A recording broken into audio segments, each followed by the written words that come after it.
Alright mga amigos, ayon sa report ng Sports Illustrated, a Tank Roach rematch could happen as early as June 21st in Las Vegas. Both sides now committed to running it back. So ayun nga daw po mga amigos, desidido ang magkabilang kampo na mag-rematch. At ito ay posibleng pumatak nga po ng June 21st. So good news po yan mga amigos, at least meron pong mga katanungang masasagot kapag nag-rematch na itong si Gervonta Tank Davis at Lamont Roach Jr. Tulad ng elite ba talaga itong si Tank Davis o nagmumukhang magaling lang dahil masusing pinipili ang kanyang mga nakakalaban. At isa pa, mas malaking laban na po ito ngayon kumpara sa kanilang unang laban. Dahil at least sa mga tao ngayon nakakita sila na parang, uy, mayroon na pala talagang kamatch itong si Gervonta Tank Davis. Na dati-rati nga po ang tingin nila dito ay invincible, walang katapat. Pero dahil sa pinahirapan nga po ni Lamont Roach Jr. itong si Gervonta Tank Davis sa kanilang unang laban, ay asahan po na ang kanilang rematch ay mas magiging kapanapanabik at mas mabenta. Pero actually po mga amigos, may rematch clause talaga yung laban nila, pero yun ay kapag natalo lamang si Tank Davis noong unang laban. Pero dahil tabla ang laban, in-entertain na rin ng kampo ni Tank Davis ang paikipag-rematch kay Lamont Roach Jr.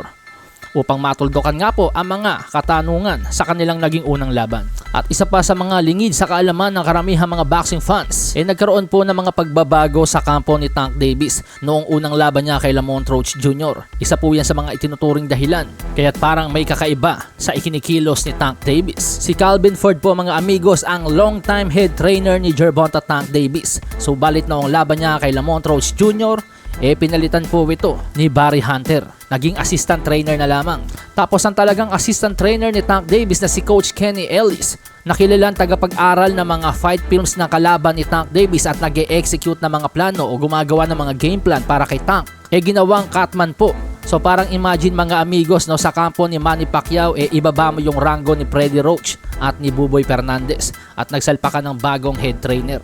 Kaya naman sa mga boxing forums po mga amigos, naniniwala ang mga panatiko ni Gervonta Tank Davis na kapag ibinalik po sa dating gawi, ibalik as head trainer si Calvin Ford, assistant trainer si Kenny Ellis, ayon sa kanila tiyak na dudurugin na ni Tank Davis sa rematch itong si Lamont Roach Jr. Samantala sa iba pang balita, sinabi ni Matchroom promoter Eddie Hearn na susundin nila kung ano ang gusto ni kamahalang Turki Al Sheikh para sa next move ni undisputed world light heavyweight champion Dimitri Bivol. Matatanda ang unang naghayag itong si kamahalang Turki Al Sheikh na hindi na siya interesado na ikasa ang sagupaang Dimitri Bivol at David Benavidez. Kasabay po yan ang paglabas ng balitang inuutusan ng WBC itong si Dimitri Bivol na idepensa ang kanyang titulo kay WBC mandatory challenger David the Mexican Monster Benavidez. Pero sabi nga po ni Eddie Hearn, bagamat magandang laban niya Benavidez versus Bivol at hindi nila isinasara ang pinto dyan, subalit kung ano ang naisin ni kamahalang Turki Al Sheikh, yun ang kanilang susundin. At ang kutob nga daw po ni Eddie Hearn, mas gusto nga daw po ni kamahalang Turki Al Sheikh na ikasa ang trilogy